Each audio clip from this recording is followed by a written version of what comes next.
CBI விசாரணைக்கு தானே கேட்குறாங்க, விசாரிக்க கூடாதுன்னு யாரும் சொல்லல. இன்னொன்று சிபிஐ விசாரணை பார்த்து நீங்க ஏன் இவ்வளோ பயப்படுறீங்க? அப்ப நீங்க ஏதாவது தப்பு பண்றீங்க. எக்ஸாக்ட்லி, ஏன் பயப்படுறீங்க? யோ, யார் விசாரிச்சா என்னையா, எங்களுக்கு என்ன பயமா? விசாரிங்க, நாங்கள் நல்லா தான் பாதுகாப்பு கொடுத்துருக்கோம்.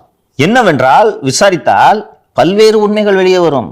500 போலீஸ் பாதுகாப்பு, 600 போலீஸ் பாதுகாப்பு என்று சொல்கிறீர்களே, ஒவ்வொரு போலீஸ்க்கும் இங்கே டியூட்டின்னு போடுவாங்க. அந்த டியூட்டி போடும்போது இந்த 500 போலீஸ்னா அவங்க பிரித்து போடுவாங்க. அது இந்த போலீஸ் டியூட்டி சார்ட் பார்த்தீங்கன்னா உங்களுக்கு தெரியும். இந்த சொல்கிறாங்களா ஒரு எஸ்பி தலைமையில் பாதுகாப்பு என்று.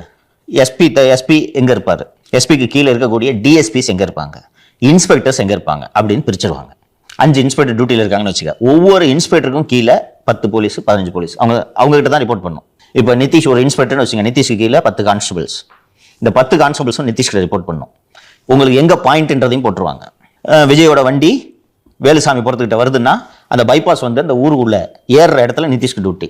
நிதிஷும் அந்த 10 கான்ஸ்டபிள்ஸும் அங்கே இருக்கணும். ஓகேங்களா? அவங்க அங்கே பாதுகாப்பு பணியில் ஈடுபடணும். இன்னொரு இன்ஸ்பெக்டர் மாலதி, இன்னொரு உமன் இன்ஸ்பெக்டர் இருக்காங்க. அந்த மாலதி இன்ஸ்பெக்டர் கீழே ஒரு 10 கான்ஸ்டபிள்.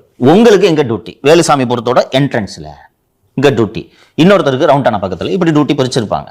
சப்ஸ்கிரைப் பண்ணுங்க. அதுதான் எங்களோட சேனலுக்கு சப்போர்ட் அப்டேட் பார்க்குறோம்.